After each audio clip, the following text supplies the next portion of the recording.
શ્રી અમિત શાહે બનાસ ડેરીના નવનિર્મિત બાયો સીએનજી ફર્ટિલાઇઝર પ્લાન્ટનું કર્યું લોકાર્પણ, તો 150 ટનના પાવડર પ્લાન્ટનું કર્યું ખાતમુહૂર્ત. પશુપાલકોને સંબોધનમાં કહ્યું, ગુજરાતને સમૃદ્ધ કરવાનું કાર્ય માતા બહેનોએ કર્યું. કાર્યક્રમમાં મંત્રી ઋષિકેશ પટેલ, પ્રવીણ માળી, સાંસદ પૂનમ માડમ તેમજ કૃષિ મંત્રી જીતુ વાઘાણી ઉપસ્થિત. કેન્દ્રીય મંત્રી અમિત શાહ ગુજરાત પ્રવાસના આજે બીજા દિવસે બનાસકાંઠામાં વિવિધ સ્થળોની લેશે મુલાકાત. બનાસકાંઠામાં 100 ટીપીડી ક્ષમતાવાળા બનાસ સુઝુકી બાયોગેસ પ્લાન્ટ તેમજ બાયો સીએનજી ફિલિંગ સ્ટેશન અને બાયો ફર્ટિલાઇઝર પ્લાન્ટની કરશે મુલાકાત. તો સહકારિતા મંત્રાલયની પરામર્શદાત્રી સમિતિની બેઠકમાં રહેશે ઉપસ્થિત.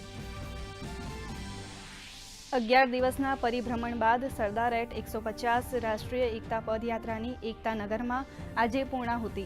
ઉપરાષ્ટ્રપતિ, મુખ્યમંત્રી ભૂપેન્દ્ર પટેલ, કેન્દ્રીય મંત્રી મનસુખ માંડવિયા સહિતના મહાનુભાવોની ઉપસ્થિતિમાં યાત્રાની પૂર્ણાહુતિ.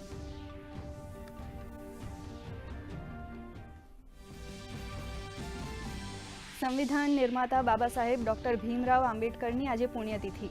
રાષ્ટ્રપતિ, ઉપરાષ્ટ્રપતિ અને પ્રધાનમંત્રીની ઉપસ્થિતિમાં સંસદ ભવન પરિસરમાં મહાપરિનિર્વાણ દિવસ પર બાબા સાહેબને અપાઈ શ્રદ્ધાંજલિ. અમદાવાદ દૂરદર્શન અને આકાશવાણીમાં પણ શ્રદ્ધાંજલિ કાર્યક્રમનું આયોજન.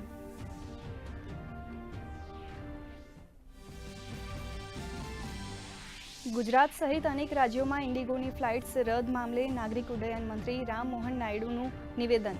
કહ્યું, ઇન્ડિગોની ફ્લાઇટ્સની સ્થિતિ સુધારા પર.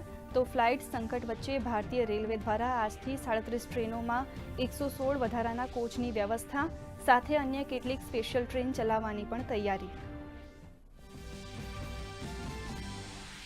ભારતીય વાયુસેનાને મળ્યા નવા જવાન. કર્ણાટકના બેલગાવીમાં થઈ અગ્નિવીર વાયુ ઇન્ટેક. ફેબ્રુઆરી 2025ની પાસિંગ આઉટ પરેડ. યુવાઓને ભારતીય વાયુસેનામાં જોડાવા પ્રેરિત કરવાનો પરેડનો મુખ્ય હેતુ.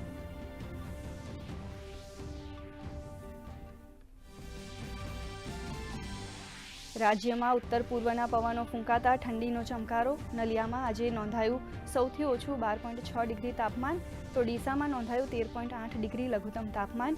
આગામી 5 દિવસ ઠંડીને લઈ હવામાન વિભાગનું કોઈ એલર્ટ નહીં.